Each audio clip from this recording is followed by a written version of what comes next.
And we are live. Welcome to Here Be Dragons, where creativity meets courage and dragons live in the art we create and the lives we lead. I'm Carla Morrow of DragonLady Art, and with me is my co-pilot and dragon rider extraordinaire, Alan Childers of Alan Childers Art and Illustration. We're here to talk about the dragons we face, the treasure we're after, and the wondrously weird journey of life. Every episode will explore what it takes to face your dragons and maybe even ride one. So grab your shields, sharpen your claws, and let's dive in, because today we're asking the question that matters most. What dragons are you facing? Hey! Hello, everybody. Hello. Hope we're all well. We're here with Jim Julo. Jim, if you'd like to introduce yourself to our audience, who you are, where they can find you, and what your relationship is with the arts. I'm Jim Julo of Cursed Hollow Art. You can find me on Instagram at cursed_hollow and Facebook, same name, or cursedhollowart.com. I do pen and ink illustrations reminiscent of 14th and 15th century engravings and woodcuts. And I have been in the arts my entire life.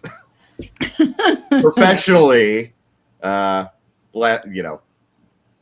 years, we could say, professionally. Wow. Nice. Took that long to make the leap, huh? Well, I had a real interesting journey up until then. It was always, you draw through grade school, high school, and I'm going to date myself here. I graduated in 2000, so I'm old. Oh, shut up. We're still 1999, baby. 99. Oh, okay. All right. So you understand the We graduated last century. Yes. Don't say that. I was reminded that 1976 was 50 years ago, and I was like, cool, that's a terrible feeling to have. Yes. So in high school, it was you can do art, but it's always they were pushing graphic design.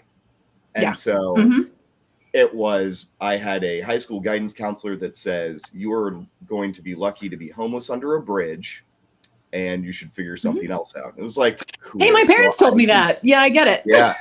Yeah. I was like, okay, well, I don't want to do that. And at the time, it was computers, while cheaper than certain things, to buy a full setup to do illustration and stuff like that. Oh, yeah, for sure. Was very expensive. And my family was very, you live within your means. I have, I'm the oldest of 4. I have 2 brothers and a little sister. And so it was, let's not spend $1 trillion on doing something that may or may not work out, even though my parents were extremely supportive of me. Oh, that's good. Yeah, it was like, oh, you should draw when you can, but it was never something that we talked about doing as far as like a full-blown career or anything like that. Yeah. It's a great little hobby. It's a great little hobby you have. Exactly. It's a wonderful hobby to have. And, Is that ever going to pay is that going to ever pay your car insurance or your car payment or? Oh, yeah. Oh, man. Yeah, it was like, because at the time it was not, you didn't have the same opportunities that exist now. Pop-up markets and certain types of conventions were relatively non-existent in, the early 2000s. We had some, festivals and fairs here in KC that they were big and people went to them, for years and years and years. But it was always, you kind of had to know somebody that knew somebody, or you were, for like the comic conventions, it was, you were one of the artists that works for Marvel or DC or Dark Horse. So it was like some dude with a pen and a pad is not going to get into some place like that. So accessibility was huge back then.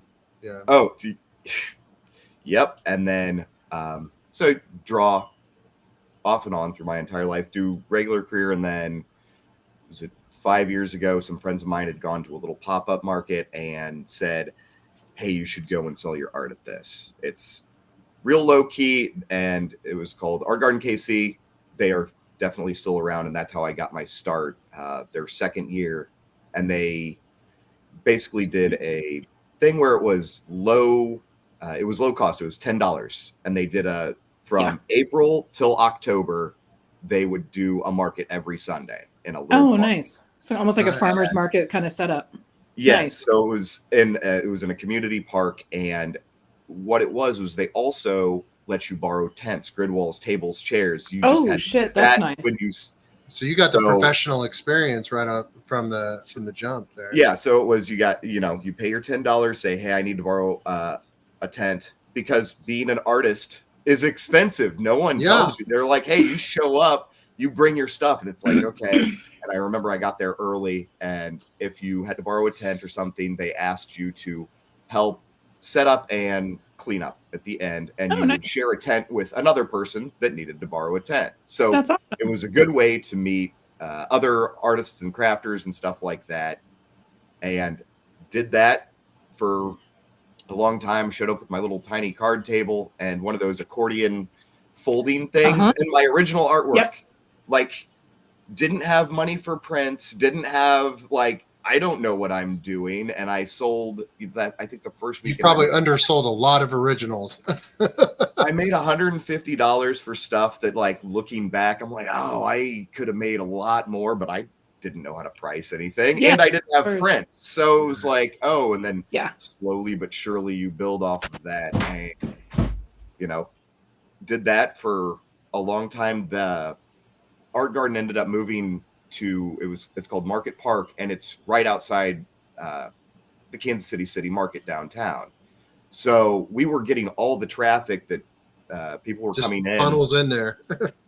and it was like, oh wow, I can afford to get the little Mylar sleeves to put my art in to protect it. Right? I can start buying backing boards, I can buy prints, I can start slowly upgrading my setup, and I bought a tent, and slowly but surely built off that for a while. And a couple of years later, some friends were like, oh, you should try, this small Ren fair. Did that and made more money selling art than I'd ever made in my entire life. Like, it was like a week's worth of pay, sans, cost of goods, time, effort, energy. But, that initial, chunk of money coming in, you're like, oh, this is the best thing I have ever done in my life. Did a few. Do you remember the first time you cleared $1,000? Yeah. Oh yeah. Yeah. That was a good day. It was calling home like, oh my gosh, order dinner. Like, I don't care what it is. Like, do something awesome. And then it was like, get home, like, eat 4 bites and crash out on the couch. Oh, I know, right? I was like, again. Yeah. And then so for 5 years, every Sunday I helped out with the art garden. And so we also do First Fridays in KC in the Crossroads Arts District. So they have a portable stage that I would help set up, and I was the one that would help put out all the borrowed tents for all the vendors that couldn't afford tents and stuff like that. And so I got there as part of the grounds crew way before anybody else, so I could set up my booth and then go do work. Right. And then take down everything. Fuck, that's a long day. Pack my stuff. Yeah, it was. I hate one day shows. 11 to 12-hour days. It would, just like, and then done that a few times. Monday, I was lucky, for those years I was working from home, and it was just like, I'm gonna really just call it in today. Just really not try too hard because I don't have the brain width, Right. And then this last year, due to fluctuations in the market, however you want to call it, tech oligarchs being lying douchebags, I lost my job, and then I got hit with and then I got hit with a non-compete for 2 years that was hey, you can't do anything in the medical field. That's the biggest sack of shit ever. Yeah, it was bad, but me, my family, we got to eat. You got to pay rent. You got to do all these other things. So you sign that stuff and say, well, what can I do? And then, because my severance, because I had a severance package, the only way I got that was through signing that cool paperwork. So it was like, okay, so for 2 years, any licenses, any, certifications, they're all worthless. like Jim, unless I feel like getting sued. Is it weird, Jim, that I felt like if you are what I think you are, like I feel like I met you once before. Like I felt like I'd already met you when we'd met. It's weird. Maybe. Are you a proctologist? I'll have to get with you offline. But like like due to like, so I felt like maybe like I had met you once. I don't know. I would say, well, if you were ever up in KC, please pardon my very large German Shepherd. I was up in KC quite a bit this last year. Okay. You've probably seen me, maybe, even though I am pretty much home unless I'm traveling for shows. It wasn't in the art. It was in the medical.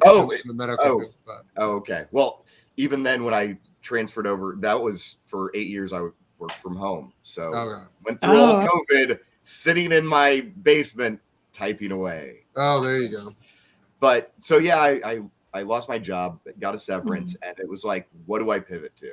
Because that's your career for a long time, and you're like, well, I don't really know what else I could do. And double down on yourself. That's pretty much what I thought, because I was coming off of 2 Ren fairs. I did Rentopia down in Bentonville, Arkansas, and that's always been a blast to do, and I do really well at that one. And then I did Oklahoma State Ren, and I made more money at that than I'd ever made in my life.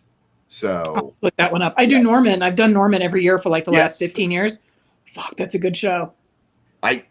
That was one that coincided with another one that same weekend, and I was like, I should. Norman's bigger. I can guarantee Norman's bigger. It was freaking huge. 300,000 people in that weekend. I know, for all the audience people that can't see us, the squinty eyes that I made at those numbers. Okay. I've done Norman for 12 or 13 years in a row now, and it is my highest grossing show every year. Now it's come down quite a bit because of, as you said, the economy and things like that. But it's a lot of, I get a double every year. Alan came down and helped me this year, and even he was like, I can't believe there's this, like, I walked out of the Porta-Johns and had a panic attack because there were so many fucking people. I get that. Big show. It's a big show. So yeah. So that was kind of, so with your history though, that leads us into the question we always ask our guests, and I think you're kind of alluding to some of it. What dragons have you been facing with your art practice? Dragons being anything that's been a hindrance to you creating or making art or being successful with your practice. Oh, there's a few, and some of them are ones that aren't even, will go with my fault. When I started, this last year, when it was coming off these 2 shows, it was like, I could start a website. I can do this. Like, if I failed, it's because of me. Like, there's absolutely no way that, you grind, you do all the stuff, you do all the math. If I do these shows fill out my year, like, I can do this.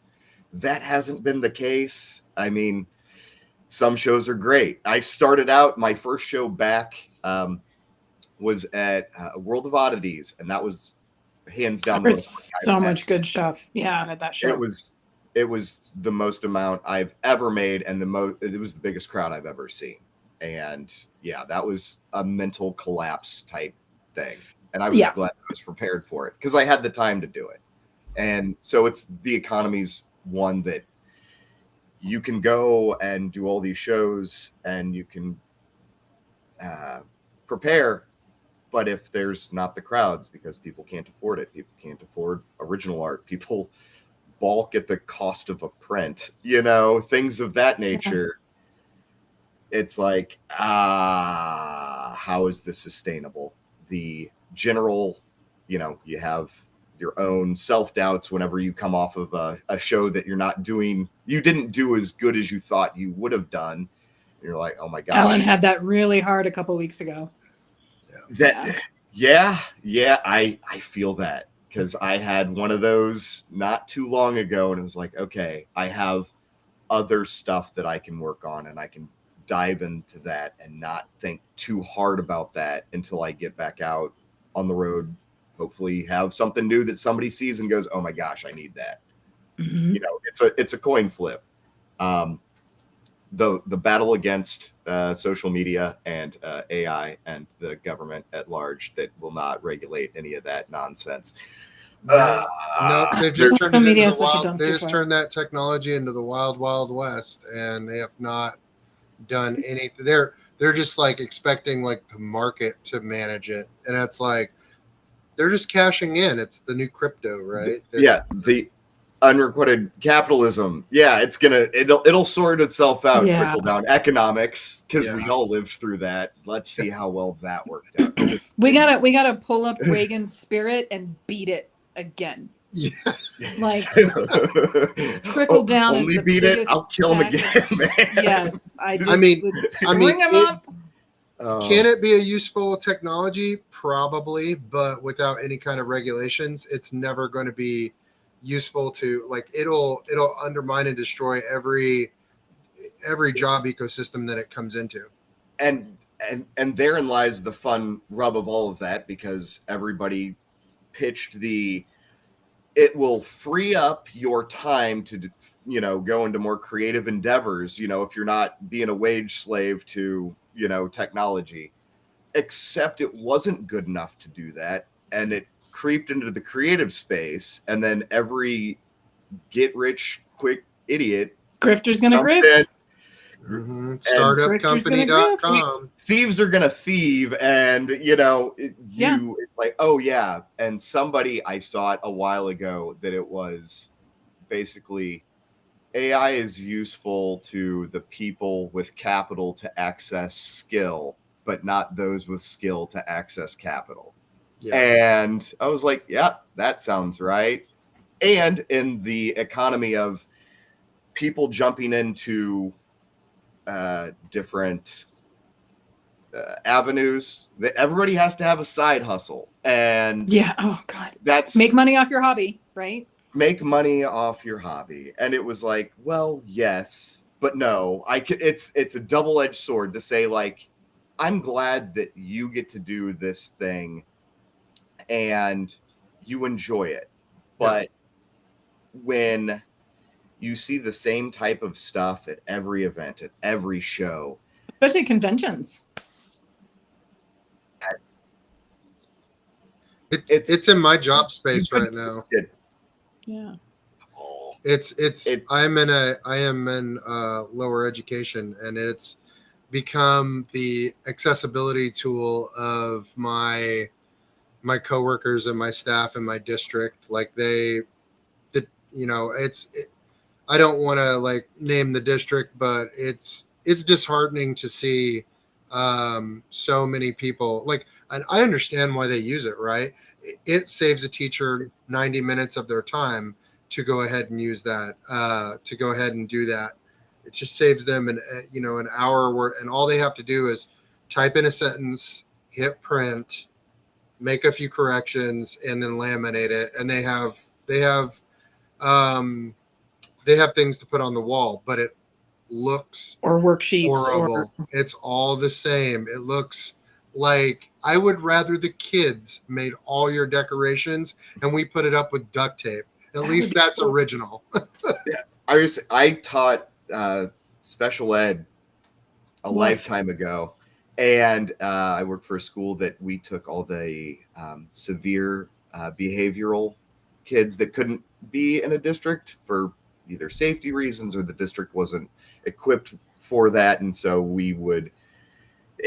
my desk was decorated with like either art that I made because my student loved art, and like all of his work. Like I still have like birthday cards the kids made me with tragically like depicted scenes of like, oh, we're this came from so and so. I know what they meant, but this is horrifying. I was like, and I love it. It's like, oh, but I loved that. But all our lesson plans, all the IEPs, all that stuff was done. Like we all put work into it. All those teachers, we all would stay late and not do all these things. And now, there's the aspect of, we'll go back to me losing my job. It was, oh, well, the clankers came in because our data, our work trained them, and they were like, oh yeah. Which immediately undervalued yourself. And it was like whole swaths of, industry get taken out by this. And so way back in the day, there used to be people that would do, medical transcribing and things like that. Guess what doctors do? You just talk into the thing and it's like, oh yeah. And then I would see immediate. Those notes. Well, here's the thing. So I would see those notes that were written by AI, and it's like, oh, well, that's absolutely wrong. And you're sending something off like, this isn't right. Yeah. Like, do it again. Everybody can tell. Everybody can tell an AI post. It has certain indicators and markers and things. And everybody can, we know. It's funny because, you do commissions. I'm sure we all have done commissions here. And you get people that are sticklers about exactly what they want, right? We want this fixed or this color changed or whatever. But then they take whatever AI spits out. Like, it's amazing. And it's like, I have to charge per fix when I offer commissions, which is not very often. And so it's like you get 2 changes before we get to this stage. You get 2 changes before we get to this stage. And then if I'm into painting, you don't get changes at all anymore. And if you want changes, we got to go back and it's going to be an additional fee. But, they'll happily plug whatever they want into AI and it'll spit something out and they'll be like, yeah, good enough. It's the grift behind that also. A few months ago, because we all have to look for shows, you got to pad your calendar out for the year in, at December least 6 months and January. In advance. Yep. And that was when every event organizer or every person that has been to an event thought they can throw one. So now you have 47 pop-ups in the same weekend, and they all have this piss yellow colored shitty drawing. It's not a drawing. It's AI rendering. AI rendered, yeah. But they all use the same chaotic font. They all look the same. You'd scroll just trying to find them on Facebook because for whatever reason, every person that's running an event puts their ad for vendors on Facebook as opposed to, I don't know, anywhere else. But now the one is everybody realized that they all looked bad. And so some genius was like, oh no, it needs to be less chaotic, put bullet points in. So now if you see flyers where it's the title, it's a dark background, they kept the fonts low, but it's like 5 bullet points, and it's like, oh, that's still or the boxes too. Yeah, yep. It's like 4 down at the bottom. Like, we do this time. It's like, okay, well, at least you got the information across, but give it to a 5-year-old, have them write it out, and I'll go to that. Like, if I saw somebody like. Well, because if they don't care that it's AI, who are they letting in? They're going to be letting in MLMs. They're going to be letting in AI. They're going to be letting 3D printed stuff all from the same person. And let's talk about events. Because as you said, so I've been doing shows for over 20 years. And my first show was in 2004. And I was an early adopter into the convention comic book market. And back then, I literally emailed Gen Con and I said, have art will travel. And I got a spot. Right. This was before 1,500 applicyees every year, this kind of stuff. Mm-hmm. And so I watched people jump on the Comic-Con bandwagon. I watched this happen. And it's crazy because I'm seeing the exact same thing with the Ren Fair market now, as you're saying. New Mexico had one Ren Fair for the longest time. And I did it. It was my very first show. I did it for 20 years. They finally went under this year. And then they got a second one, which was Santa Fe Ren Fair. And then they got a third. And now there's 8 Ren Fairs that have started popping up, and they're all little tiny events. And then I know Alan and I have talked about it. A lot of those are trying to go into multi-weekend events. Well, now you don't just travel for, now you don't travel for 1 weekend. You got to travel for 2. So are you going to drive home and then drive back out? Are you going to get a hotel? Are you going to hopefully maybe stay at a friend's house that might not be a little like where you want to be? It's so... I have stayed with some friends that I love my friends, but I will not stay in their house anymore. And I was talking about this with another friend of mine, it's like, and then with the economy crash, right? I saw the economy crash in '08. So I saw the influx of people coming in and having to make money off their hobbies. So now we're filled with stringer jewelers that just do, they buy gems from Hobby Lobby and make necklace and bracelets. So I saw that, and it's the same thing with the freeze-dried candy. It's the same thing with the 3D art. It's the same thing with the dye sublimation fucking booth full of tumblers that are all AI art and stuff like this. And they have to do that because it's the only way they can make money. But a lot of these shows don't, because they're new and because they're trying to flood the market, they don't recognize the difference between a good vendor and a not good vendor. So you have these little pop-ups and they're filling up with AI and 3D printed stuff. An event center here in Rito, so just started putting on night markets because night markets are all the rage right now, right? And I was talking to a friend of mine who's co-running it, and she's like, yeah, within 10 minutes of opening, they had 15 3D printed vendors that wanted to come. And she's friends with me. So she's like, I know that we don't want 15 3D, like we want maybe one and that's it. But they all have the same stuff. So who are you going to pick, right? I would say that, when you do these shows, I've always said that there's a place for it. Everybody can have a place. And I can understand, you have one 3D printed vendor. And I won't even say that like they're all the same because there are some folks that actually they're not. Yes. They they'll render their stuff and then print it out, things like that. Or one of the things that I never see, but on rare occasions, are the folks that will do 3D, tabletop campaign terrain. I'm like, where are those guys at? Oh, like, the cute little I think we've talked about that for a Critically Epic line once or twice. I'm like, I would like to see some of that. Like, that's fine and great. Doing Ren, you have a lot of folks that are resellers. Yeah. Sure. Because there's they white label a lot of stuff. It's everyone has an expectation of when they go to those, like, I'm gonna go buy a sword. Okay, well, there's an actual blacksmith and he's going to charge you, $2,500 for that, claymore, but it's hand forged and it's super awesome. And then you have somebody that's a reseller and they're gonna sell it for and they have so I was at a show where the people next to me were resellers, and it was like a pirate shop, and half of their stuff was on Temu. It was like the glass pins that you write with and the belt clips for your mugs and whatever, which is not out of leather. And it was and they have this, pirate's booty kind of thing, and then they just vomit out whatever they want on Was that the guys with the plague rats? Because they were amazing. I thought no. It was like, no, different show. Everybody loves plague rats. Right? No, different show. But but you have the showrunners that have this idea that as long as they're collecting booth fees, they don't care, right? As long as you're paying your $200 to $2,000 a booth, it doesn't matter. And if you don't want to take a spot, they'll fill it with somebody else who's going to be a lesser known. That's how you get car insurance and Verizon Wireless in Planet Comic-Con doing vendor booths. Fucking rain gutters and shit. Yeah, it's infuriating from all around, because what'll happen is they'll start seeing less attendees, but because they're making all of their money up front off of vendors, they don't care.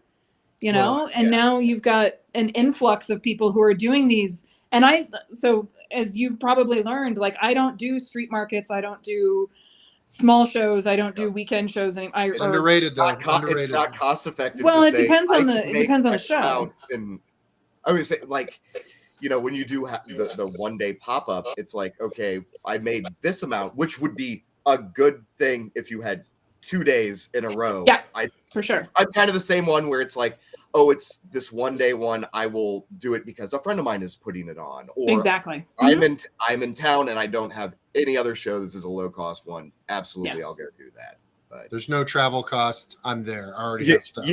And I can't do that either, because even we've got some high end fine art shows here in Reynosa, and I don't make a cent. Oh wow! We're talking $200 to $300 for the weekend. I'm like, I cannot play on the local level. My people are not here. That's one thing I've noticed about the buyers at events now have become increasingly specialized in what they're buying. So like, I went and did a convention recently where I was like, it was marketed as like a pop culture event or pop culture convention, but also it started as an anime convention. and had like, so a majority of the vendors were anime vendors. So I had 2 pop artists next to me, and I had to like get over the nostalgia factor with my artwork, and that's just, it's like ice skating uphill sometimes. And those, so the people going to these events are going for specific things. Sorry, I think my volume is being weird, but it's not coming across, so you're okay. Yeah, okay. Yeah. So yeah, it's one of the things where, you know, people are buying specific things even at events. They become increasingly specialized, like what they're coming out of their pocket for. And so it's, yeah, you have to almost like target your audience with the style of artwork that you're doing now. And that's kind of like, ooh. Yeah, it's so hard. Which I was gonna say, when talking about dragons you're facing, and it's one of those ones of saying like, I don't know where I belong. And it's, you know, pop-up markets are how I got to start. And, you know, with the art garden, they still do a lot of community stuff. They still do First Fridays. They did night markets from Friday to Sunday for the World Cup, you know, so it was, you know. Have you looked into SCA events? No, I have not. So are you familiar with SCA? Tangentially, that's it. Society of Creative Anachronism. Because your work is what it is, you might do okay there. I've done SCA events, and I've done pretty okay.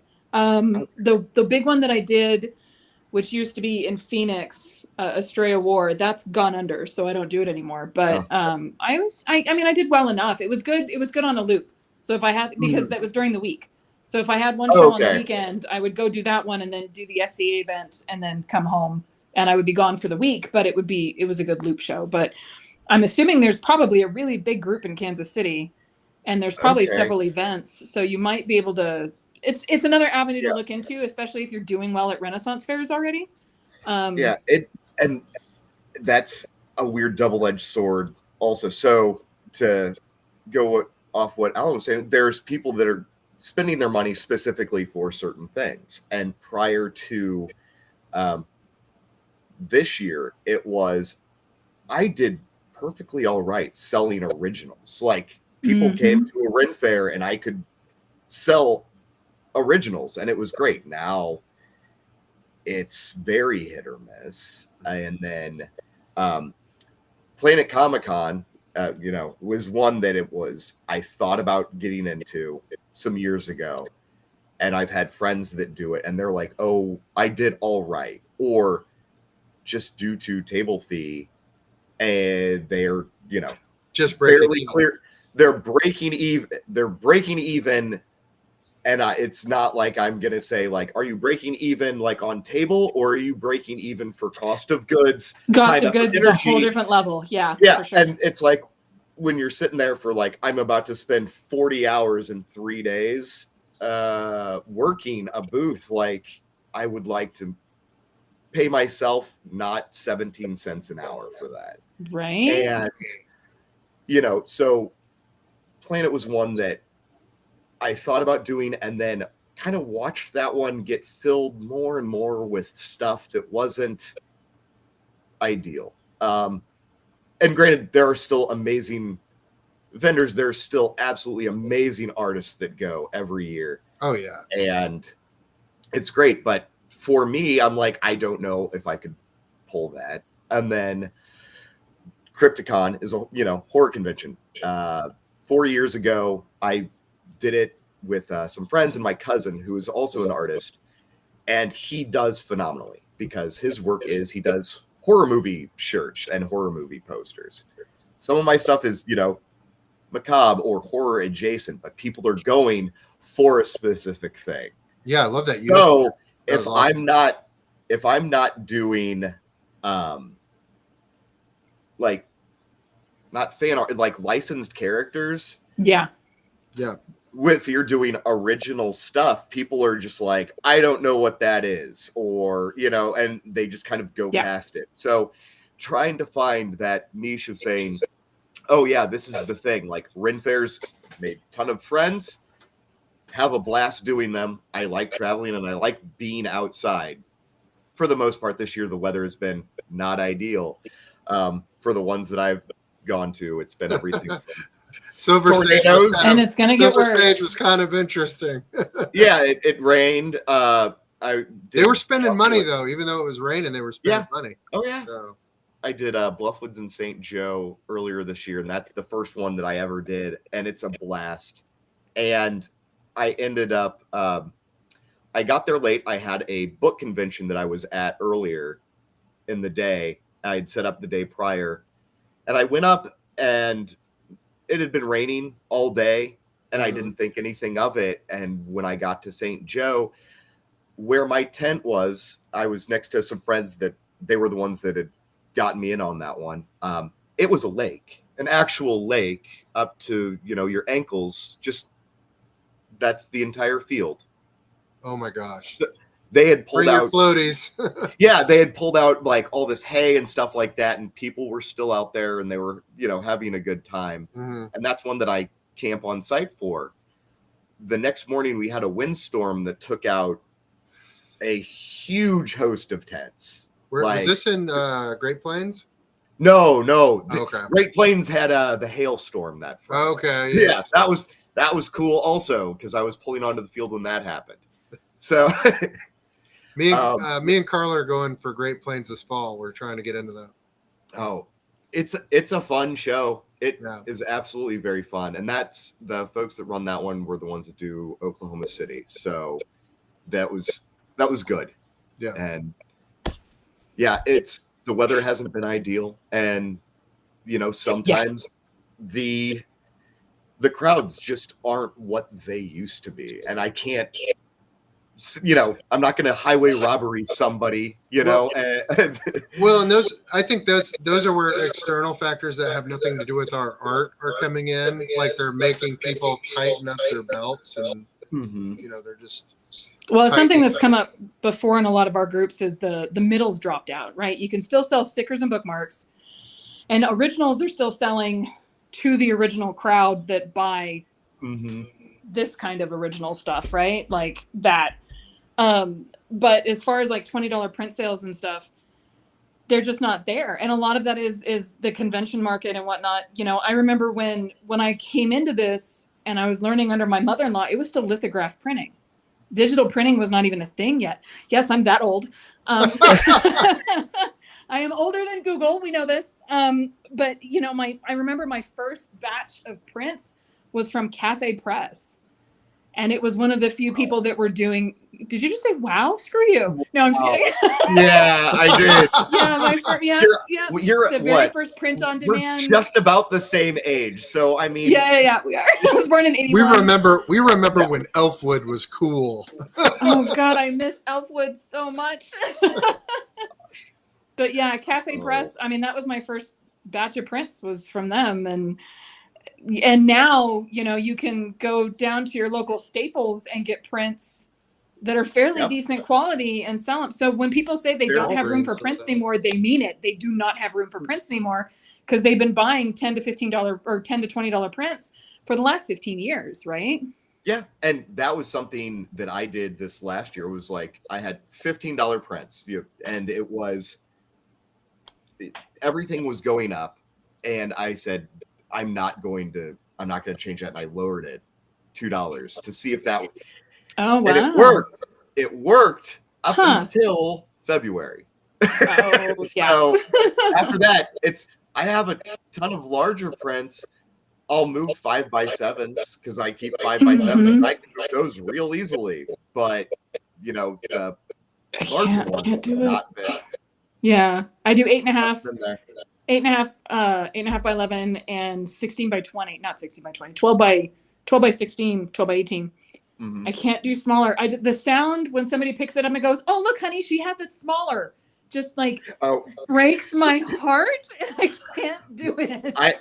I fixed that by only carrying some of the larger designs in a small one. And because, since my, penwork is very small, I don't make giant things. I can. Yeah. What do your originals run? Like, what are the size on your originals? Oh, so the smallest I've done is 4x6. just an actual 4x6, and That's awesome. the 4x6 and 5x7s. I'll price those because I know how fast I can get them done. Anywhere between like $40 and $65, all depending how much Raise your prices, dude. Carla would have tacked on 100 of that. No. Everyone tells me that. $6,000 Carla would have piece, put. So, He's trying to keep it. He's trying to keep it accessible to people, though. That's the thing, because I've told everyone. I've told everyone for years that it was like, I'm glad that people like my art. I'm glad that you buy it. People come in like, can I take a picture? Absolutely. That I don't mind. Great. Mm-hmm. And I used to tell people, it was like, because people will ask me, oh, can I get this tattooed? Yeah, absolutely. You can buy the print from me. I don't care. And I used to tell people, yeah, go back through my Instagram, screenshot it, and take it to your tattooist and have them do it. And now I'm like, yeah, don't do that. Don't. Yeah, right. I used to tell them, yeah, go ahead and steal my art. It's fine. I'm glad you like it. And I'm like, I'm gonna have AI clean this up, and then for $10, I'll give you a certificate that says you can use my art as a tattoo. Yeah, and it's always such an honor for people to actually go and get that done. I was like, oh, that's my work. It's on your body. That's insane. Or I've got a few myself, and it just makes me so happy to see pictures. Or look, I got this done at a show. And I'm like, that's so cool. It's super awesome and very humbling and flattering all at the same time. And then you have other people that don't grasp it, and they're like, so do you tattoo? And you're just kind of here selling art. And I'm like, no, I'm inspired by it, but I don't. Yeah, you can see the tattoo influence in your work for sure. Yeah, that's what me and Carla were mentioning. Yeah, we were like, I wonder if this guy does tattoos.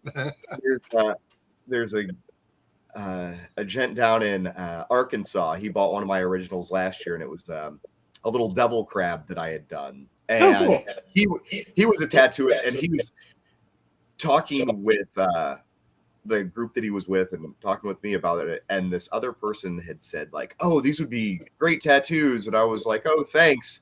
But they were talking about some of the super fine line work. And I'm like, that doesn't transfer. That'll get blown out so quick. Yeah. Black in 5 years. Yeah. And we all kind of smiled, and he was like, nah. I was like, I get it. Yeah, it's flattering. No, I'm impressed. The tattoos have come a long way in the last few years. But yeah, it's there's an art blindness there. And that's why people don't know the difference between AI and art and things like that, and people who don't get tattoos or who don't do tattoos. And I've done a tattoo apprenticeship for a couple of years and never finished, never got my hours, which is fine. The art stuff started taking off. So when people ask me to design a tattoo for them, I know what's going to look good on the body and things like that. And that is something that I can say, but never finished, never got my hours, which is fine. Oops, sorry, my bad. Started taking off. Alan, what the hell? I'm sharing it on my iPad. It's not enough that I'm sitting right here in front of you talking. You have to watch it and talk to me at the same. I feel special. I feel so loved.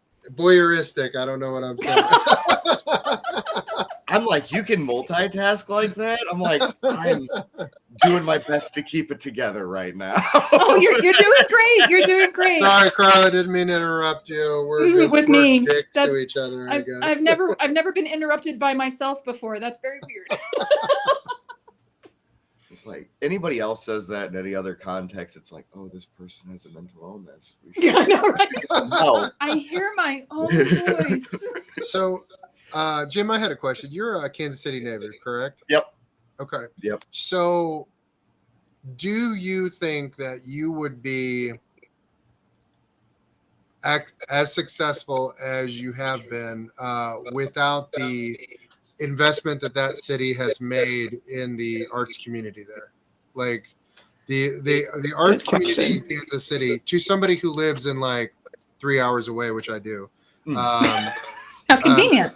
Yeah. It seems like Kansas City does a lot to invest back into itself and has a lot of organizations that do a lot of investment into that region. How important is that to your success? I'll say this: it's good for people that know how to get in and utilize it, if that makes sense. With the Art Garden, that was one of those organizations that they did, get funds or partnerships through some of the really big organizations, and that helped a ton. There have been really good gallery shows for folks that, community galleries that are very opening and welcoming. And if I went back even further than selling art regularly, there was a gallery that my brother and we would do a collaboration piece every year for, it's called the Matty Rhodes Center. That's and cool. it serves the Hispanic community in KC, and they would do a gallery show. And so we would make a piece or a couple pieces for that. And the first one we did Albert Duré's Adam and Eve, but they were skeletons. And it was on. Yes, I love that. Nice. We did it on it was like 4 foot by 5 foot, like the plastic backing that you would get in it was an old frame box. So if you had those really old frames, my brother was working for a frame shop and took that off, and it was like, we can use this. And we used paint and markers and stuff like that, and did all the line work that way.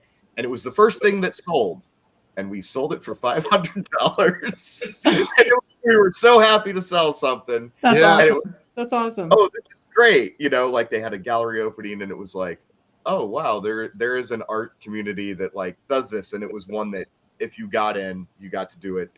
They'd invite you every year. And it is great for the amount of pop-ups and things like that to even just go and experience, as opposed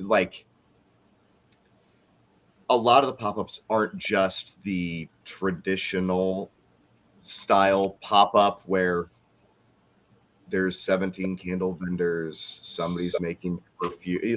We'll call it the bougie type of pop-up. We have little boho. Yeah, we have punk rock pop-ups, and stuff like that. That's where cool. it's like one of my friends selling taxidermy, and you're like, yep, Yep, this nice. is fine. Kind of see oh, there's a pop-up, and they're like, oh, there's dead things here. Oh, what's that? That sounds like so much fun. I think Oddities Expo has done a lot to popularize that, though, too. Yep. And that's one that, with the art garden, because it did take all sorts of different artists. So you had pop artists, you had people that would do sculptures. One of my friends, Chris, he does assemblage stuff, and his stuff's amazing. Except it's all very heavy. So he would only bring a few pieces, for a Sunday, because he's like, I don't feel like lugging 900 pounds of sculpture work out here. But you'd have, the people that were just learning how to vend, just trying it out, seeing if they liked it.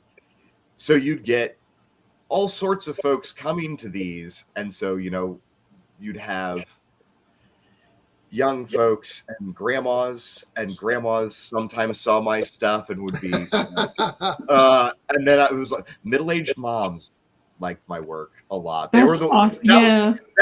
That was my people to sell to for a few years, because they were the ones that had disposable income to buy original work. And so I was like, yes, please come back and see me next weekend. I'll be here. And you're making feminist mom art. You're like, yep. It's wine o'clock somewhere. Yeah. So, well, when it's like I had started doing just regular art prints, and then I started doing keychains and stickers, and then started adding shirts and hats into the mix. The president of the Florida Auto Workers Union in Clay Como up here was by one day, and he saw it. I have this shirt, except I have it in red, and it says "Feed the elite to the fields," and it's a Grim Reaper nice. Oh, I love that. Appropriate shirt for this podcast. Yes. Well, he said, well, what sizes do you have? And I was like, they're all hanging up, and he was like, can you get more? I said, what sizes? And he told me a few, and ended up buying 6 of them. Nice. And said, we're wearing these to our union meeting next week. I love called it. some of his friends to get them, and then I love it. For a few weeks, I had guys like, "Oh yeah, our president sent me down here. They said that I could get a shirt from you." Like, yeah. Take a And little then ticket. you see him later on, and I made another one that says, right after I had been laid off, I had one that it just says "Kill your masters," and it's a Grim Reaper killing a king. Yes. And that one did really well. I bet. I was like, I want one. You shouldn't have those. You know, like the petite bourgeoisie. Like, maybe a manager's just somebody that wants to lord over you because we be our own people. And then I'm like, I don't know how society would look. I'm gonna go live in the woods. That will be fine. You all figure it out. I'm in the woods. You can come here. I would say, I have not been to that part of New Mexico. I've been to Cimarron, and I like Cimarron. Very similar. Yeah, we're tundra. So I'm in the furthest southern ski resort in the country.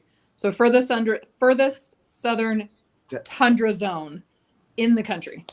That's such a fun, interesting fact to be like, we have the southernmost ski resort. Yeah. By the reservation. It's owned by the reservation, the Mescalero Apaches. Oh, that's cool. And so, yeah, I'm between White Sands, Roswell, and Carlsbad Caverns. Right in the middle of travel Mecca. Basically, yeah. Billy the Kid. So Billy the Kid is the next. Smokey the Bear. Smokey the Bear. Smokey the Bear. Smokey the Bear. Yes, the Smokey the Bear Museum is just up from me, where the actual. So I'm from where the Smokey the Bear was actually found. Yeah, it's pretty cool. I'm like, what interesting thing about KC can I say? I'm like, barbecue. We got that barbecue. we got Ted Lasso was filmed here like a month ago. You know. Oh, nice. There you go. Oh yeah. Well, because oh my gosh, what's his name? Jason Sudeikis. Yeah. I can't pronounce his name. Yeah. He's from KC, so yeah. Oh, very cool. Yeah, there's been a few stars from KC that have made it pretty big. So. Paul Rudd and his is Paul Rudd from KC? self. Yeah, I didn't know like that. Overland Park or Lenexa, something. Big Paul Rudd fan. The KC Metro. So yeah. So. They put on a big softball tournament, a charity fundraiser for Children's Mercy every year. So bunch of celebrities come out for that, and that's cool. I grew up south of Topeka. So I grew up 35 minutes south of Topeka, in between Topeka and Lawrence.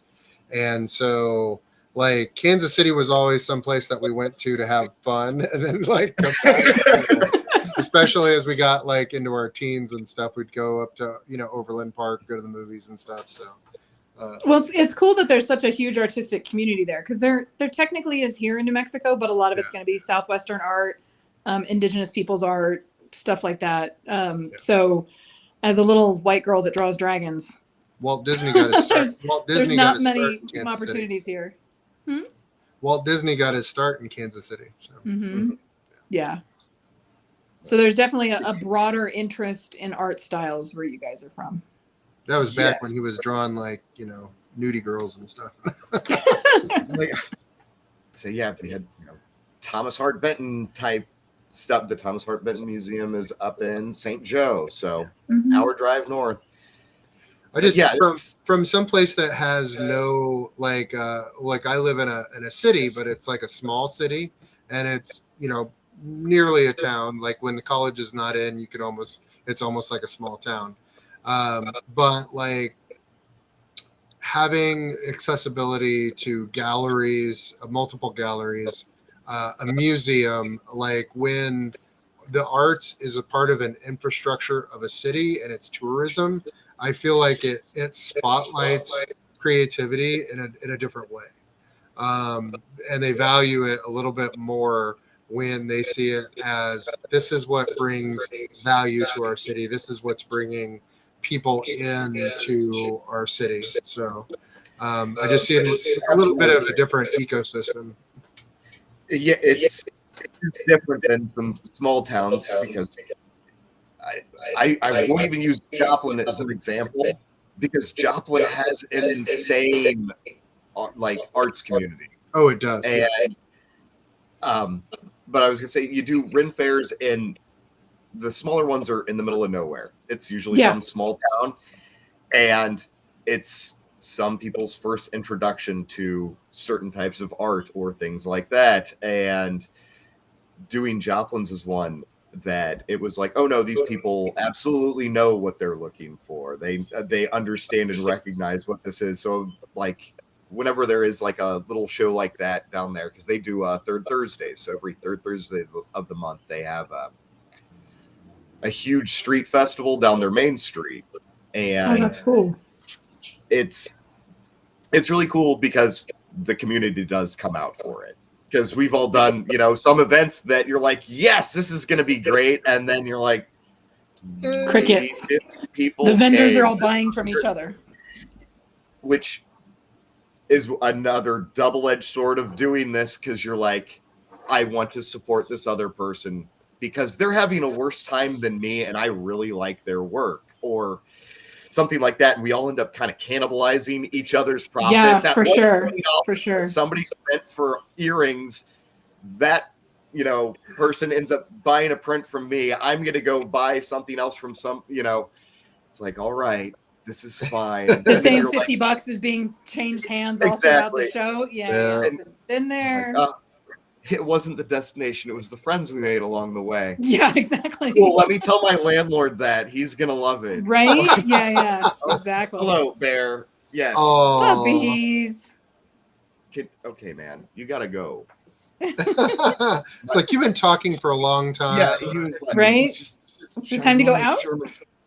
No, we're downstairs in my basement / studio, and he's like, Dad, we're working, but you've been talking, and usually I'm concerned about this. You're using that tone. You're using There's that weird stuff going on. His brain is filled with marbles and silly string, and I love him so very much. A shepherd. Mm-hmm. Yeah, he's a phenomenal guard dog. The leaf that blew down the street got a bark. Right. I don't know. The random person that left a package may or may not get a bark. Who knows? The squirrels don't go into the backyard, which is good. We have a possum that lives in the neighborhood that, Hey, you know what? We got skunked earlier this week. So my house and my dog reeks of skunk, and it was the cutest little baby skunk. It was probably only like 3 months old. It was little teeny tiny. He had Those are the worst. Little stomps. His little stomps are so cute. But yeah, you walk into my house, it's like a wall of skunk. And it's, oh my God. I think that baby skunks probably have like the most putrid smell because they're trying to survive into adulthood. Right. It's definitely more potent. I think that's why teenage boys smell like this. The father of it's a warning system for sure. Just like it was that thing of like, hey man, did you take a shower? Yeah. Like, why do you 4 times? Yeah, it was like, let me smell your hair. Like, okay, yeah. That's why Axe body spray was invented. Yeah. Correct. Yeah. Correct. Like, it's better to let's just mask all of that. It's fine. Exactly. You'll get better, I promise. It's the area of effect spell. Yes. Yeah. Yeah. Oh, we're laying down now. So what do you got coming up? Oh, what do I have? Off this weekend, which is great because it has been almost every week has been traveling to do fairs and a couple conventions. This week I'm off, and then I'll be doing Omaha Ren up in Nebraska, and then I'm waitlisted for the Kansas City Irish Fest, which is a big one for us. And I have my sister and brother-in-law are coming in town, so we're all going to get together, and that's great. They live in Pennsylvania, so it's a big deal. That's quite a trek. Nice. Yeah. And they're bringing the doggos too, I think. So that'll be good. Nice. So off that, and then St. Louis Ren, and then like I'm booked until mid-November. Like are you going to do KC Ren too, or? No. So KC Ren is one of those interesting ones that I Don't tell me that. I'll be there this year. No, like honestly, like it's I got in the second. And You've third done it weekend. too much, and you need to let people you need to build up more stock to go back. Yeah, I've never done KC Rens. For years and years, they requested that you had either permanent structure, and they didn't allow for right pop-up tents. You could pull in one of the traditional Panther primitives. Mm-hmm. Those are expensive. I have one. I know. I have a diamond fly. Yeah. It's I've got to make a better structure for it. But that's the other thing. It's like if you see one on sale, somebody usually comes and swoops it up because either they're using it to catch another one or because they've been around for like 50 years. Yeah, for sure. And that's a huge investment. It's a huge investment to do. And KC, they started allowing, you didn't have to do the full stretch, and they allowed for decorated pop-ups and stuff like that. And it was it's in a section, and I got 2 weeks in on that section, so I was able to get in. But I had to prove that I could decorate my tent. So St. Louis is the same way, and it's like, yes, I absolutely can do that, and I have to take some pictures.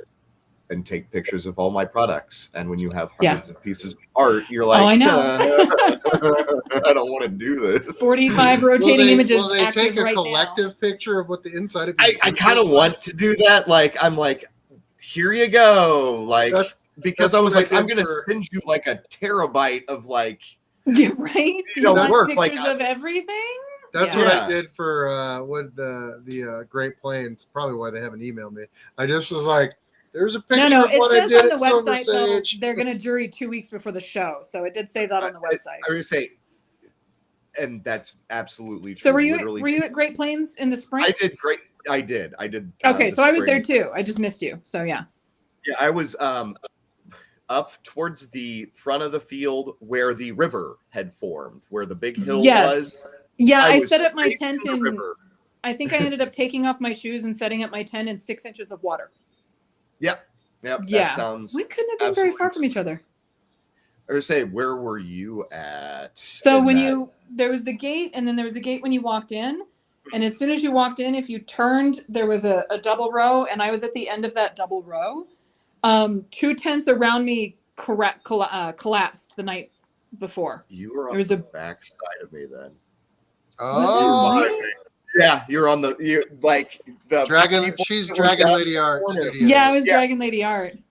Well, when you're doing fair, you don't get out too often. So no, especially by yourself. So yeah, the people next to me had crochet, and they had a big double pink tent, and their tent was picked up, rolled backwards, and rolled over onto the people right behind me, and their tent collapsed.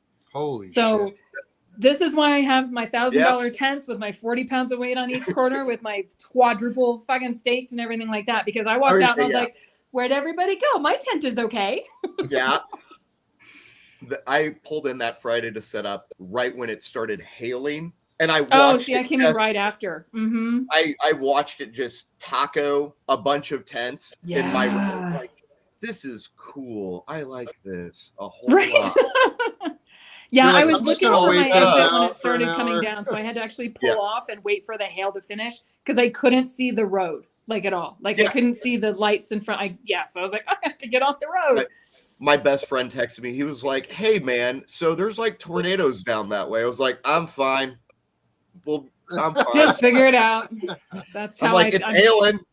You do this long enough, you're like, whatever, wait 5 minutes, it'll be fine. Yep. I've been through 60-mile-an-hour gusts. Yeah, it's fine. Same. Yep, Topeka was like that last year. And then we had another weird storm there this year.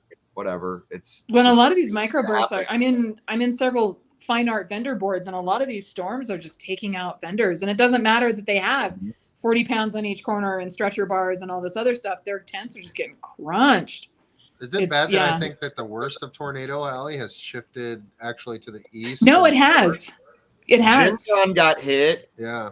Gen Con got hit this year. They had a little hit. Yeah. We used to get less intense storms, but more often, I think. We used to get less intense, but more often. But yeah, it's it's been interesting. But yeah, so for Great Plains, that's one where it was like, oh, we'll let you know 2 weeks before. Well, you have 3 other applications out. Like, I kind of need you to let me know Yes. if I'm going to one part of the country or the other. And it was literally 2 weeks to the day they sent out the email saying, like, you're approved. Yeah, And then it's so like, great, cool. I never got the email, but I never got the rejection email either. So I was calling them 3 days before the event going, am I in? And then I heard through the grapevine that he overbooked the event. So the fact that I could even, like, I rolled up, like, that's a like legit nightmare I've had, where I roll up and they're like, oh, sorry, we don't have space, we don't know who you are, and it was like a 13-hour drive for me. So I rolled up and they were like, oh, who are you, and did you get the approval email? And I'm like, well, I did this morning, and so that's fun. You got it the morning of the time, like when you rolled up, Yeah. basically. There was a gal when I Holy left shit. Dallas that morning from Bridget's house, I got the email, and I had to call the Thursday before. Carla, I won't show up Yeah. if I don't have that shit. No, I'm not wasting fucking gas like that. I would say, but I am you would gonna have call to know. ahead. I gotta call him anyway. You'd have to know because Carla was going to Karen out drive. if she didn't get in. Carla would have raised that bitch like fucking. She would have been like Dracarys and burned that motherfucker Right? to the ground. No, the poor woman. It was so I got there right after the hailstorm, and this poor woman is like about in tears because vendors had been yelling at her for the last 20 minutes about being moved around the park and stuff. Mhm. And so I roll up and I'm like, so I'm so-and-so. And she's like, we don't have you on the list. Did you get the email? And I pulled it up. I'm like, yeah, here's my email. And she's like, Yeah, we'll find you a spot. And she was like about to cry. I'm like, you're Oh, okay. shit. I promise you're okay. We'll work it out. I've done this for like, as long as I have a spot, I don't care where. Well, we're fine. It's okay. You know, this poor woman was about They to stressed like, those volunteers out. They must have been. it Like, they was were like, bad. "We're not doing this again." But a lot of people were screaming about the weather, and like now their booth is under 6 inches of water, and now that and it was it was that was one that I try to pride myself on being like, I may not be super Easy. professional, but I'm not gonna. Karen, I'll go wherever you put me. Yeah, it's like, look, man, Yeah. I will adjust. Like, this is fine. I'm just happy to be here. You know, like right? Yeah. And they're so you nice. I kind of want to it is because you understand. They're all volunteers. Yes. I'm like, Yeah. This person is out here just like I am. I'm not about to chew their head off because of something that they can't control. Right? Now, Absolutely. Overbooking, there was a gal that I was in line with Yeah. that she's like, I drove from Colorado. Same thing happened where she didn't get an email. And she's like, I hope they can find me a spot. I was like, it'll be fine. And they're towards It was. the end of the wasn't day, spread out, but there was plenty of space. yeah.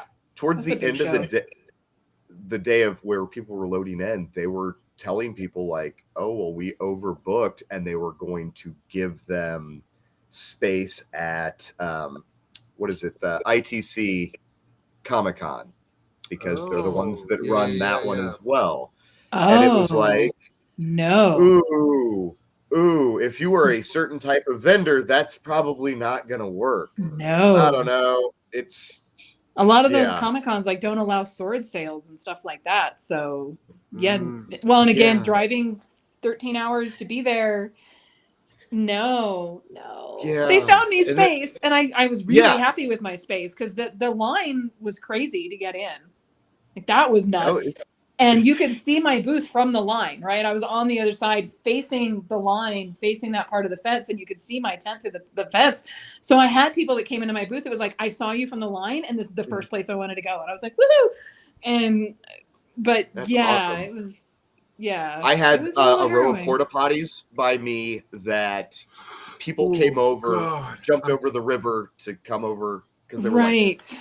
that's really cool. It's like, oh, thanks for getting out of line to come over Right? here. To- Apparently, yeah. it didn't go that bad. Thank you for braving the porta potty river.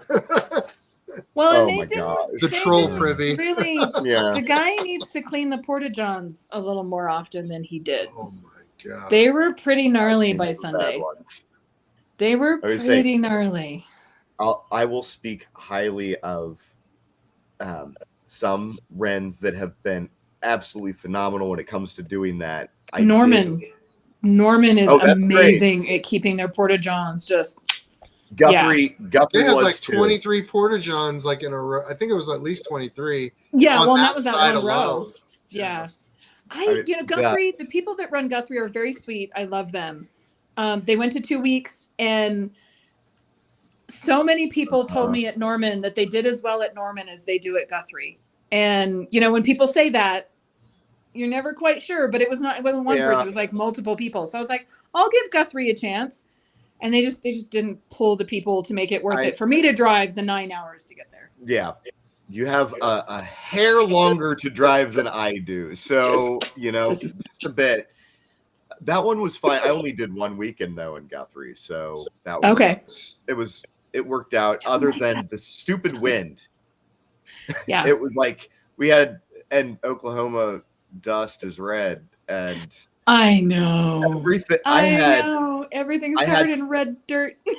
I had it. It was bad to the point where there was dust up under it, like in the bevels of my frames. Yep. So I had to take stuff out and deftly clean it off and then remat work and then reframe it. I was like, you're just gonna have to put tape on the back of everything and make it look trashy. So Carla, I think Jim's setup is the setup. I think I sent you the picture with the. He's got this elaborate kind of like frame setup where he's got like down at the bottom. He has got a.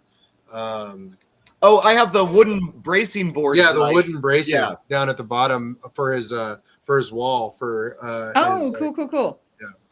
Nice. I'll have to find it again. Yeah. We take pictures of people's setups and stuff. Oh yeah. Yes, I do remember that. Yeah. Okay, for sure. Yeah. Well, and there was 2 years ago at Norman where there was like an earwig infestation, and they were everywhere. I got home and my bins were filled with earwigs. Like I picked up a box of crackers that had been rolled in and closed, and opened it up, and they were everywhere. Like I couldn't believe how many freaking bugs were all over. And I like bugs. No, there were bugs I'm out. everywhere.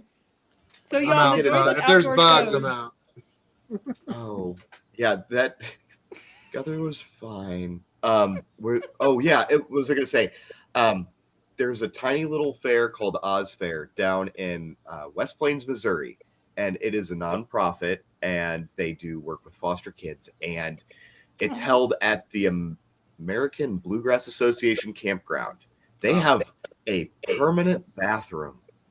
That's nice. It has a shower. It had flushing toilets. Yeah. Well, Guthrie had that too. I was overjoyed they kept it.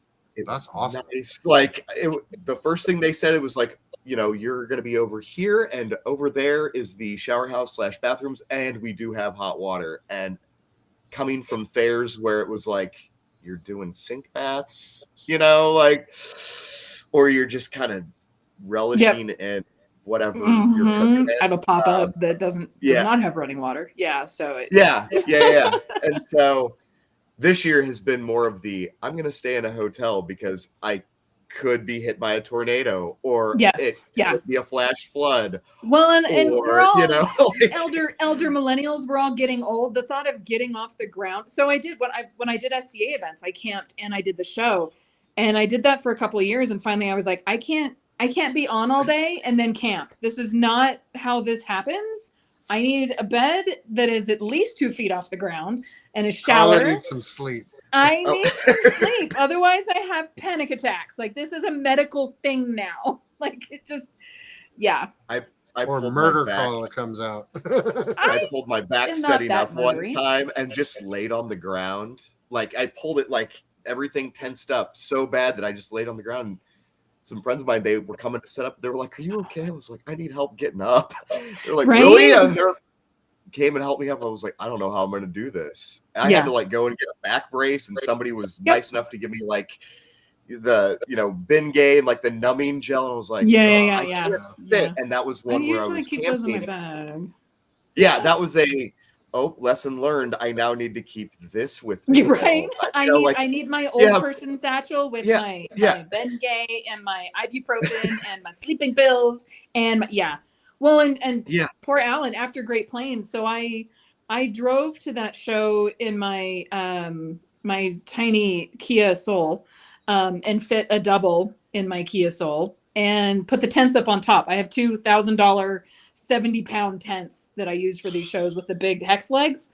And after Great Plains and I got the car loaded and I got to where I was staying, poor Alan was getting text from me going, I can't fucking move. Because I was literally laying on the floor at the person's house I was staying with because my back had completely blown out from lifting the tents up onto the Soul and then strapping them in. And this is bullshit. Getting old sucks. We'll go with, talking about cost of art and things like that. I'm old and have I have a terrible social media relationship. We'll go with that. I'm never going to beat the algorithm. I'm not going to try. So you do it in person. I got stories. Yeah. So I figured I'm better in person to, possibly ignore you if you came by and like do a weird look and just be like, you weren't worth my time. But you do in-person events, but at the cost of, I put a bajillion miles on my truck. Yeah. I have to load in. I have to do all this fun manual labor. And then I'm going to go sit outside and, let's see here. I was in Lincoln. It was 104. It was 103 this weekend in Oklahoma. Yeah. I was like, I can survive that. I'm used to it. I'm built different. And by different, I mean wrong. So I was like, okay, I can survive this. Guess who can't? Everybody else. Nobody wants to come out in 104-degree heat. No. Like they didn't do the joust because it was unsafe for the horses. Yet, the human flesh bags that are trying to huck our wares. I'm like, I think my brain is starting to cook. Well, and collectively, it's all put on the artist to present this experience for people to come and just kind of forget where they are for a while and, lose themselves in the experience of the Ren Fair kind of like, and I love that experience myself when I go as a visitor to the Ren Fairs and stuff like that. I like to be transported away, and it made to feel like, yes, buying stuff is a part of it, but it's also about the experience too. For sure. And that's all investment, right? And I know Alan's been learning that this year, but I have thousands invested into my art setup between the tents and the stabilizer bars and the weights and the screens, I use like outdoor mesh, like a Flourish setup that I built myself that folds down and fits into the car and the bin. And that's not even before you start touching on the stock, right? This is not for the faint of heart and it's not for the inexpensive as far as like Ren Fairs and stuff like that goes. That was something that I literally saw a post of. They're like, oh, I'm selling my cell phone case business between that and the other. Sure. Everyone goes to a pop-up or they go to a market and they see, oh, well, I can do that. It's like, yes, but that person's already doing it. That's how you got that idea. Right. You don't have any idea the cost of anything. It's like when people look at the price of something, it's like, okay, so that shirt is $30. Okay, so while I don't get to, it's not that expensive at Target. Well, Target doesn't carry my original artwork on it. Also, I don't have the luxury in buying a million in units, each size, a million units in each size. Your I'm MOQ sorry. is low. Yeah, and I have a storage fee. I have to transport it. I have all of these other fun things that you have to do. That it's like, I'm going to add that into the cost. If you don't like that, you can buy it from my website. And guess what? It's going to cost you more because I'm going to have to ship it to you. Yeah. But that's when we bought the car, we bought it specifically so I could do conventions. It was a Kia Soul. It's a little toaster. It's the TARDIS, bigger on the inside. And it's funny because I was doing a lot of Comic-Cons and you'd pull into a Comic-Con into like the parking garage and there would be like 15 Kia Souls and they all had Artist Alley stickers on the back of them from different artists because we were all buying Kia Souls because everything fit in the back of the Kia. Everything fits in the back of the damn Kia. We just shoved it all in and took it back to the hotel, like dropped off both of our all all of our stock, both her and mine. It took both of our cars Fit in the car. to unload, and then all of it fit into one by the end of the convention here in Oklahoma. Oh, that's phenomenal, though. Yeah. Because, there have definitely been I those am Mary times where fucking Poppins. we go, wow, I really hope this is good because I don't want to take all of this back with me. Oh, You know my what, God. though? I'd rather take it back and sell it the next weekend than try to give people a goddamn discount that they keep asking for on the last day. Yeah. So this last weekend, I helped my cousin and friends of mine at Crypticon, and there was a gentleman that came, and he was saying something about like his stickers, and he was like, "Oh, my daughter would like these," and he ends up bringing his daughter over and his wife, and she's like, "Oh, the Lost." She was looking at the stickers and says, "Oh, it's a Lost Boys sticker," and I was like, "Oh, he's got a shirt and a poster." And the poster comes framed, and this guy, he kind of was like, "So what can we do about that poster?" And I was like, "What do you mean?" He was like, He's trying to haggle you down? "Yeah." He was like, "Is that the best you can do?" And I was like, "Well, you see, it's original artwork, and it does come in frame, and it costs money to print it a 16 by 24 sized, like professionally done. Hold on, let me talk to the artist. Hey, man, like, will this work?" And this girl is embarrassed because she's like, Yeah. Dad. And, the Right. wife's giving me like this eye roll, like, "I'm sorry this is happening to you." And I'm like, please do not try to get one over on this. And Matt is a sweet guy. And he was like, "Yeah, I'll throw in a sticker, if you get the poster. Fine." This other guy comes Okay, by. yeah. If you're gonna spend $80, I'll throw in a $3 sticker, right? It was 40 But still. altogether. Still, yeah, and it was like it was on principle. And somebody else is selling the same size for 20, like two booths down. Oh yeah. I've got the emails. I saw this elsewhere online for half this price. It's like, no, you didn't, because it wasn't mine. They think we're dumb. Oh yeah. Well, there was another guy that was like, "Well, do you give, can I get a discount?" And it was like, "Well, depending, like, what are you talking about? Like, if you were buying like multiple things, I'll do a bundle deal." Yeah, exactly. Like, "Oh, you're buying a poster, some shirts, and some stickers. Yeah, we'll knock some money off that." Yeah, $10 off. Well, I do buy 3, get the 4th one free already in the prints. That's like, as soon as you walk up to the print bin, it's buy 3, get 1 free. And that includes mix and match. That includes if you buy one now and come back later. That includes you and all your friends. Like that's already in the prices. Don't ask me to take off any more. Yeah, I did 2 for $50 sale on my shirts. Like, it was like, okay, that's much more reasonable. And I ended up selling a lot more that way, which then you're like, well, now I have to really rush a restock for these. That's fun. Right. That sold a little too fast. Yeah, that was like, oh, phenomenal. I'm suffering from success here. Okay. Right? Yeah. Supply and demand. Prices have gone up. Yes. So Matt, he works digitally. So we have this huge display, and Vanessa Kramer, an author that I've done character work for, I had taken her original character design for her new book, and she had it sitting behind, and this guy had come up and was talking to her about it and talking about some of the prints that I had done for her.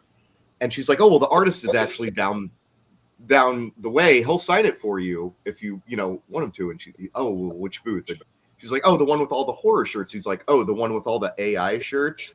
She tells me that later, and I was like, kind of looked at Matt. I was like, "So yeah, that happened." He was like, "Yeah, people are dumb," and I was like, "You handled that so well," because we had seen another vendor that was stolen art, and it's kind of like, we made a little sign that's like, "No AI was used in the creation of any of these." Hi, friend. Yeah. Carla pufferfished at. I did. Some kids came in and they're like, "So is this art AI?" I was like, she was like, "Oh, original art." Yeah, hulked out. You sit there and you're like, there's times where I'm like, I want to cuss you out so bad, but I'm trying to run a business and I would like to be invited back, or I'm helping my friends and I don't have the place to get them kicked out of this, but like, Well, and that's how You you hear know. things like That's that, how you that's- know how much of a threat it is, because people have no intelligence or awareness of the original, especially when they're looking at digital art. They can kind of tell on painted originals and stuff like Traditional that. stuff. They kind of still have an awareness, but with digital art, they have no fucking clue. Yeah. They have no fucking clue. For my work, I hang originals and people are like, "Oh, I love these sketches," and I'm like, it's That's not. a fine. Yeah. It's not a. It's Yeah. just It's you an have to 8-hour go. piece, You know buddy. what? You're not paying me to educate you, but you might. I love that answer.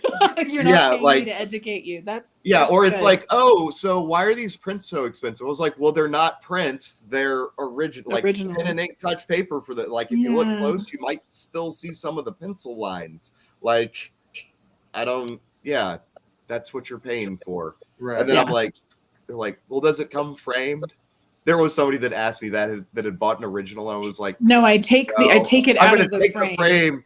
And they were like, really? No, I'm kidding. You get the frame with it. And they're like, oh, God, I'm so lazy. And they're like, I buy all of these things and they sit in a stack and I never get them framed. I was like, well, you can just hang this on the wall. You can do that. Yeah. You can buy it right now and go home and hang it up.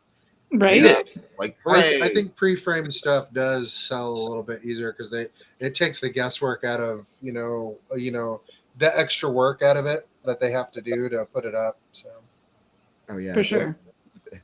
But there's also you have to take it. You have to pack it. You have to take it with you.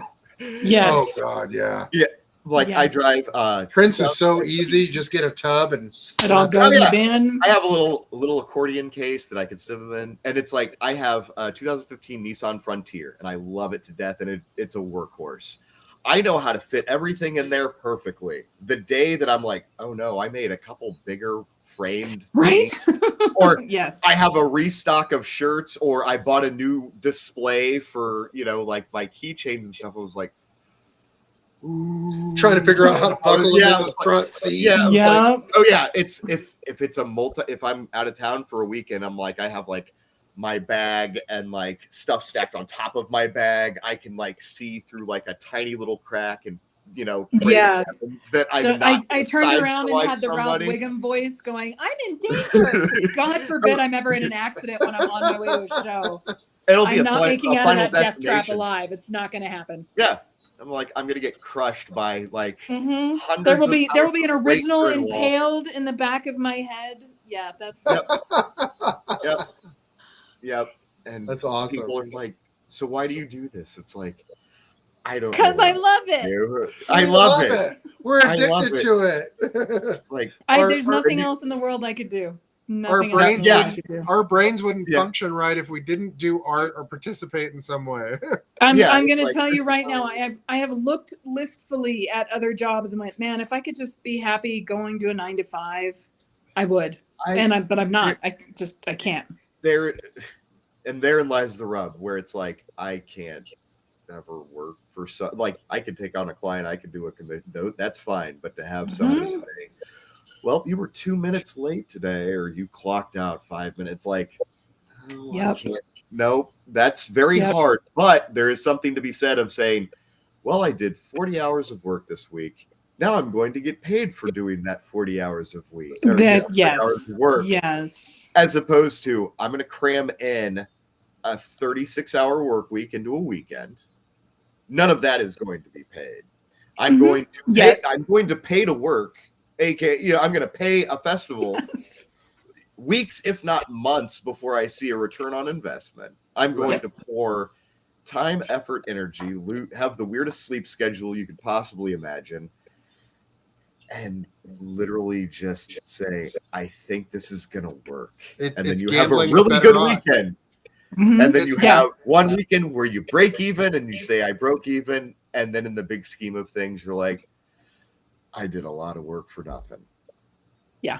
You're It's gambling fine. with better odds. You're gambling Yeah. with better odds. That's how For sure. Carla got me to do the Ren Fest at Silver Sage. She's like, you'll go spend 150 at the casino, but you won't invest in your own art. and have better odds. And I was like, you know what, you're right. And so I signed up for it. That's not what you said. I think it was closer to fuck you, but you know, we'll go with that. Well, I'll tell you what I fucking think. But then you go to Silver Sage and you have a good time, and then you meet weirdos like me. Yes, and it pays dividends. You know what? Meeting the weirdos and meeting like other artists, because I think we all like feed each other's ecosystem, right? We all want to raise. We're all competing, but we're all ships rise with the tide, you know. So for years I never looked at it like I'm competing with anybody else as far as art was concerned. I'll compare myself to like, you know, artists that I admire. That's fine, and you can have a little bit of, you know, like imposter syndrome with that. But as far as like, I'm not in the same realm as the person that is selling leather handbags. No, we don't make the same things, and that speaks to a certain type of clientele. My work can speak to a certain type of clientele. We can all be artists, and your work can resonate with somebody. It may not, it may not be what mine might not be what resonates with them. So I never look at it like it's a competition. Your kink is not my kink, but your kink is okay. Yeah, it's I'm never gonna say I'm in competition as far as on a professional level, but I'm in competition for that little bit of money that you save to come to do this event. Because you know, I'm like, please just buy a thing. Actually, just give me a like and a follow, because later on maybe you will have that money, or you will think of that grow absolutely grow them. And you start throwing in the, oh, I love this, it's so expensive. I take a payment plan, man. You can. Carla does $100 a month on layaway too. Love me the layaway. You want to? That's you want an original. You want a $1,500 original? We will lay away that shit till the cows come home. Absolutely. Yeah. You want to get it paid off early? I'll knock off a little. You're gonna send me a consistent check of about $200 a month. I am not arguing with that. Nobody's taken me up on it. The closest I've got. I've done quite a few. Done quite a few layaways.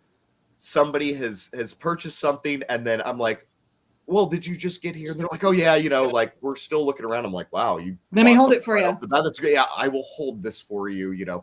Write your name on this. And stack it. Let me get your phone number. Yep. My secret joy at Norman was watching people walk over 40 feet to Carla's originals, and she lets them just sit there and look at it for like 2 or 3 minutes, and they'll be like, how much is this piece? And then she'll drop the original's price on them. And their face is like this. And she's like, but I do layaway. Yeah. It's so funny. I can't afford a $1,500 piece. Yeah. I hang, the big bringer pieces out front, or the ones that are very small and very detailed, and people get close and look, and I love it. This is wonderful. And you're like, yes, you can come in here into my tent. I have prints of those. I understand. Yeah. So the joy of painting dragons is I tell people, come in, I promise they won't bite. Yeah. For this show, they promise they won't bite, Yeah. And there was, where was it? It was Lincoln. Because you listen to what people are saying, and we all have to learn how to read people's faces and their expressions. There are some people absolutely. I'm not going to say hi to you because it's a waste of breath. I'm sorry, but you'll walk by and it's not even resting bitch face. It's just like you sneered at me. Yeah, I've been shocked by some people though. That's true. There is one dude that was with his friends. They were looking at it, and his friend's like, man, I think I should get this. And he was like, yeah, well, it's not really that good. What? Heard that before. And it was like, okay, champ. You said it in your tent? He was on the outside and then whispered. He was like, oh, this is kind of cool. And I was like, it's free to not say a word. You can have internal monologue. You don't need to say things out loud. Also, where you post up, homie? You got a booth here? Right. Yeah. Can't wait to see you here next year. my That's brother, why it's funny that we see so many grifters, because we know how much work and not just the art, like the show side of it, right? The packing and the driving and the hotels and the gas and the hotel and unloading and setting up the booth. And I'm like, why would grifters even want to do this? because they saw it as easy money because somebody else told them it was easy money. I wish to God it was. And they never told them the cost of doing business. Yeah. You know, it was sure, yeah, you can do this. And it's like, well, if you buy in bulk, well, you have to have the capital to back that up. And yeah, for sure. I don't borrow money. I haven't had a credit card in 15 years. I'm jealous of that. I have had, there's been a few. Oh, no, it has been stressful. Don't get me wrong. Like there's moments where my family has been like, whoo, and you jump into art full time after coming from 2 incomes to 1 income. Absolutely. Sometimes you can have an income, and there's folks that say, oh, I can jump into this really cheap, outdoor market or this one little craft fair that they're charging $50. Which anymore, who does that? There's no craft fair charging $50. They're all $75 to $100 to $120. Our bottom line looks a lot different than a 23-year-old's bottom line, though, because we gotta make that rent money. We gotta make that's not that bad. Oh, we gotta make that. We gotta make that insurance money, where they have to make like. Xbox money for Xbox money. Yeah. Exactly. Exactly. And especially in the conventions, right? That was something that, a lot of conventions and REN require you to have vendor insurance. And, that's something that that would be ACT insurance. Yeah. Yep. And it was like minimum of $1 million. And you're like, yep. Let's go ahead. I got it. I need to pay for the year because I do enough shows. I need to pay for the year. But yeah. Big same, and we may need to talk about that, Carla, because I don't have insurance. We can for sure. Yeah. It's like what, $50 a weekend if you're only doing a couple of shows, it's like $50 a weekend. ACT does. They also do sales. Like they'll do things where if you're new to it, you'll get X amount of time for like $39, something like that, and it is you pay for the year if you're doing shows all year, and they have like a monthly payment plan, like they have all sorts of stuff. But it is one of those things where I'm like, if a tsunami comes and obliterates everything, granted, a part of my life's work is gone, but I'm gonna get paid for it. Hooray! Right? Yeah. At least get your money back out of your stock and stuff like that. But you were like, they were like, how much was the price tag on these? And you were like, 2.5 mil, man. 8.5. I think stock was million, a different on this one piece.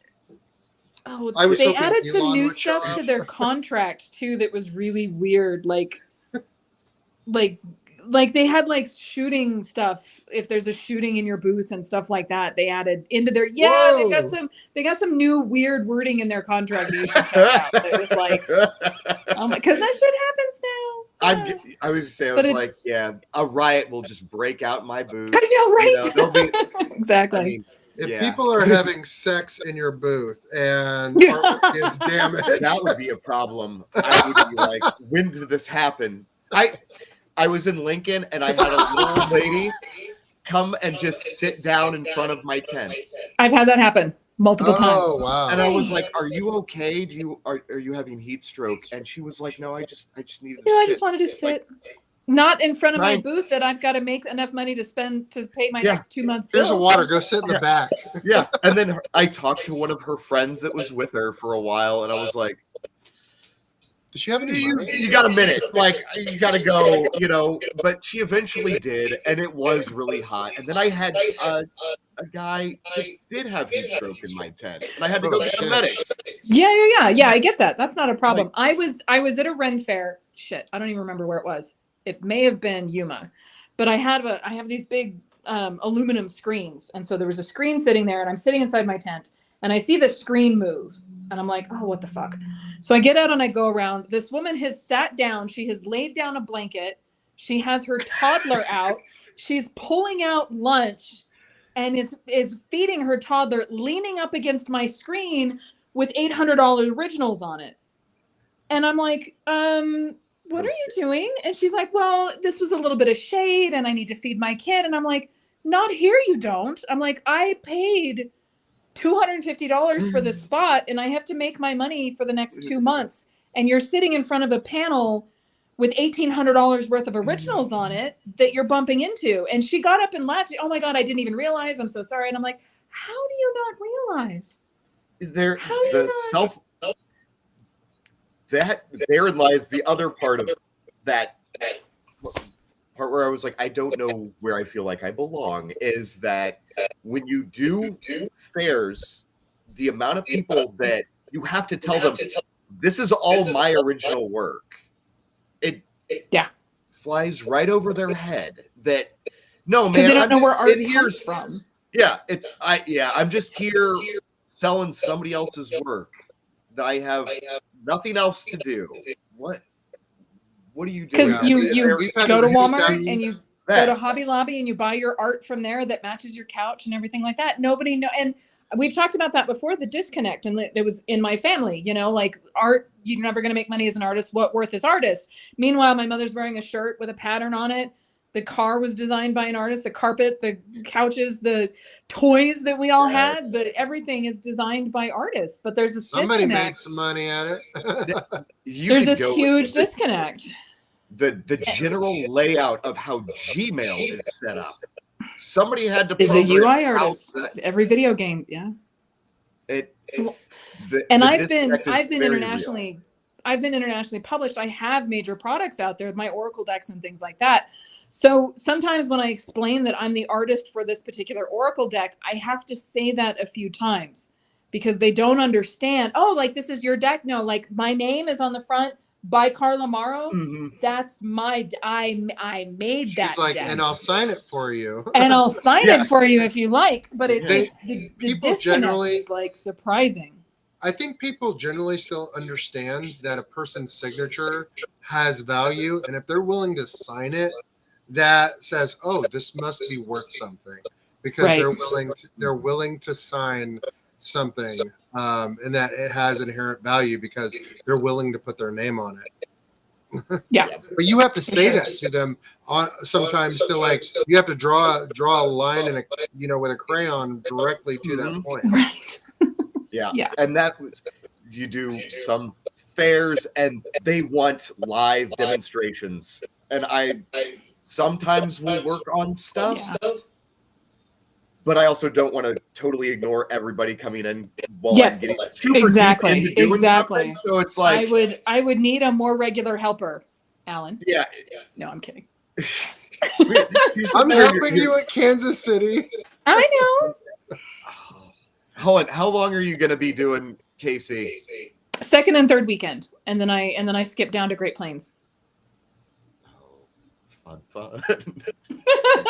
Like, am I in town that weekend? Yeah, well, I'll be in Kansas City. Like, I'll be there for that 2 weeks. I'm going to be in Kansas for like 20 days. So I'm not coming home between that. I forget that when there is that distance. That you're just gonna stay. Yeah, no, I'm there. Usually I'll come back. I did 2 weekends at Central Missouri, and I came back, but that's only a 2.5 hour drive. As opposed to you were like my bed or a hotel, and it would cost the same. Yeah, well, and I'm staying with a friend. A friend of mine lives in Kansas City. She's an amazing person. She's the business owner, or she's the business manager for Jasmine Beckett Griffith. And I'm probably gonna. I hope I'm gonna stay with her. Might want to call her. We're gonna find out. Yes, yeah. I should just probably message her and let her know. She's out of town. I know that's fine. Let me just sleep in your yard. By the way, just so you know, if you hear this podcast, really big. I'll sleep in the Kia. I will find a place to stay. Without paying out the nose for a hotel. But yeah, it's a 2-day drive. So at that point I would come home, I'd be home for 24 hours and I turn around and drive back. So it's better if I just stay there. So if you want to like hang out and something in there, that would be great. You could meet my family, the dogs. It'll be great. Ooh, that's exciting. I can at least tell you places that are good to go and eat at or things that are fun to do. That would be amazing. City's pretty fun. Yeah, I'm gonna come up to a multi-week stint later on where I'm gonna be in Davenport, Iowa, which is Quad Cities Ren Fair, which is the furthest I would go, but I'm doing 2 weekends there. Yeah. Day of drive, set up, work the fair, a day drive back, to turn around and do it 3 days. Yeah. That's a lot of miles, and I'm not going to get a whole lot accomplished. It's not like you're resting. Yeah. Yeah. So that, and then later on, I have like 3 shows in October that are Southwest Missouri and then Arkansas. They're all in Arkansas. And then do I come back? I should come back. How is the Arkansas market down there? Do they spend pretty well down there? Or? So I've done Rentopia, which is in Bentonville, and if you know anything about Bentonville, it is where the headquarters of Walmart is. Yeah. There's a lot of money in Bentonville, Arkansas. It is the showrunners for Rentopia are a delight. They put a ton of money into advertising. They buy billboards and put ads out on. I never heard of Rentopia, so now I'm looking them up. This is their 3rd year, and they're moving. Is that a multi-weekend? It's just a single. Okay, because there's a multi-weekend there that just started up. This will be, I think, their 2nd year, and he's messaged me twice via the Ren list. But it's like a 20-hour drive for me. That's Arkansas State, and that is a thing. Okay. Interesting. I think I'm going to have to get the story when we close out here. Yeah. And I'm not going to disparage anybody. People do very well at it. I know some of the performers that perform at it that do gangbusters at it. Awesome. It's one that they did accept me. There were stipulations in the rules that it's not cost effective for me to do. Right. That's totally cool.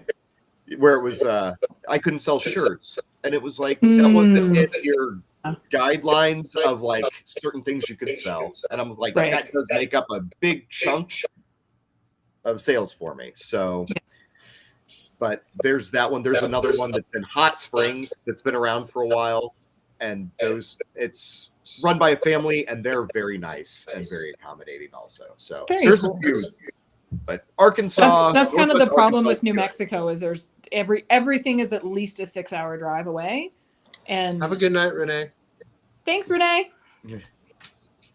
So it's just a drive. But on that note, we should probably wrap up. I'm sorry. I don't know. Ramble for hours. Not a problem. We get started too. We just go down the rabbit hole, man. That's and I can talk business just as much as I can talk art. So So thanks for joining us today. Let us know where we can. Of course. Let us know one more time where we can find you and your work.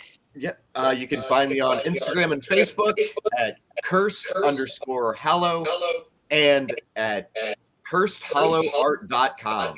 Also, that's a great business name, by the way. Yeah, Cursed Hollow. That's killer. That's killer. So that was my old Xbox 360 handle